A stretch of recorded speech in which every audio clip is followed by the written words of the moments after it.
Alright, so I thought I'd talk about some overhead press work. This is my overhead press workout. One of the things that I like to do is I like to warm up a lot, and more specifically because my elbow is bothering me, my left lateral epicondyle and my right medial epicondyle, and they hurt. And they hurt because overuse, too much gripping, too much heavy lifting, poor shoulder mobility, and overuse in the wrist. Lots of different reasons for that.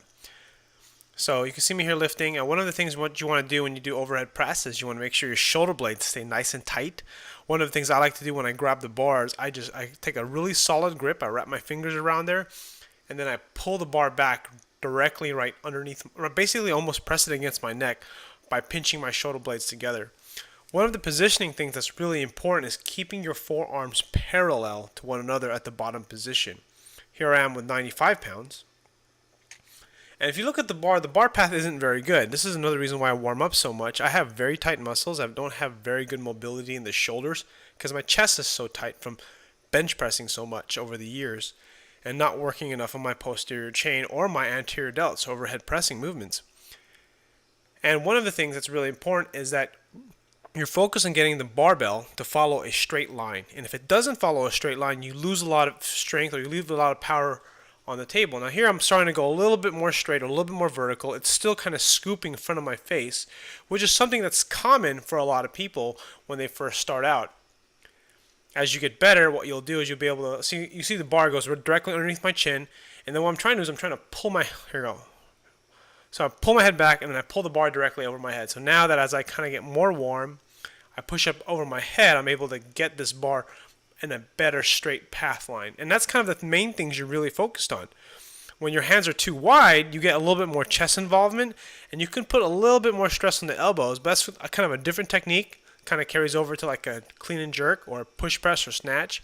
Those kind of position of holds or a snatch press sort of, or call it a snatch balance. Here I'm with 135 pounds.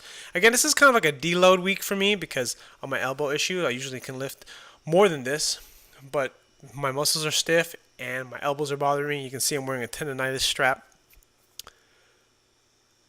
And with the heavier weight, it's almost automatic by default. When you lift a heavier weight, the bar path has to be straight.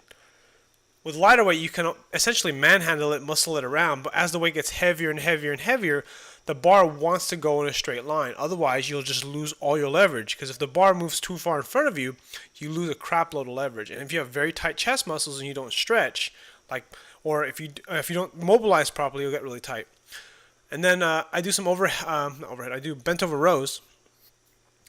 And I do a variation of bent over rows and pendlay row. If you want to know the difference between a pendlay row and a bent over row, is a pendlay row touches the ground, and a bent over row doesn't touch the ground.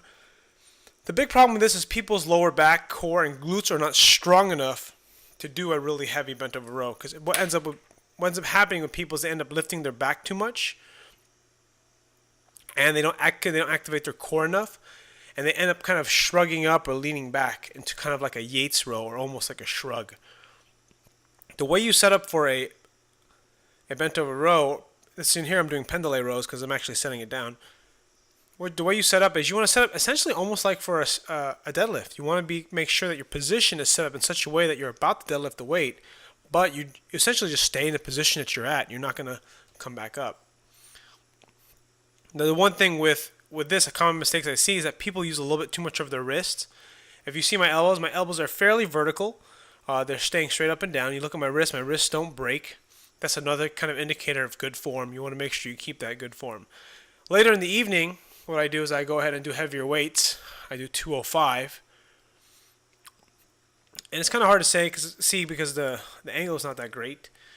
But the one thing that is kind of weird when you lift in the garage is that the angle of the garage is kind of angled downwards, the sloping down. So what I find is sometimes if I lift in this direction, I get a little bit more leverage in my ankles or a forgiveness in my ankles, so I can actually lift just a little bit more weight. I'll get in a better position. But what ends up happening also is you get a little bit more range of motion, so since just sloping down. It's a little small nuance, but it's kind of important. You see I'm wearing a Voodoo Floss band that I got from a mobility wad on my left elbow because I need to tighten it up because I'm starting to feel it. And I'm lifting heavier than I'm supposed to. Here's 225. I think I do a set of 3. See, you can see how my form begins to break down at this heavier weight. I'm having to basically do a little bit of a deadlift movement while I row at the same time. And that's it. So I hope you enjoyed my video. If you have any questions, please feel free to comment. We'll like to help add different things to these videos and continue to make better videos. I'm new to this whole YouTube thing. I want to try to teach some things that I'm learning and stuff that I'm experiencing. And click subscribe, click like. I really appreciate it. Thanks.